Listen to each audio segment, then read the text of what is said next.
Штивките херои од Кочанската болница и по 2 месеца од пожарот во дискотеката Пулс ги гледаат последиците и ги лечат раните на повредените деца, кои на 16 март отишле само да се забавуваат и да му се радуваат на животот.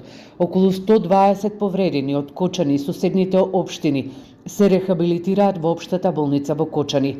Директорката Кристина Серафимова вели дека лекувањето на повредените им е поделено на 3 категории.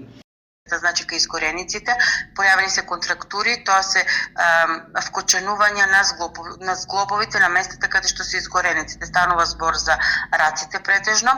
Кај другите деца што се со стампедот има нагмечотини на долни екстремитети и кај третите имат кои што беа со интоксикација на въглеродниот моноксид, кај нив има дополнително се прават вежби за дишење, за зголемување на белодробниот капацитет. Со повредените секојдневно се 1 физијатар, 2 хирурзи, 3 физиотерапевти и 4 инструментарки. Во текот на неделата на кочанските здравствени работници им помагаат и колегите од Штипската болница и од клиниката за пластична хирургија во Скопје. Според Серафимова, оваа амборнена состојба во болницата, која е изградена пред половина век, ќе потрае уште 1 година. Кална терапија од Скопје.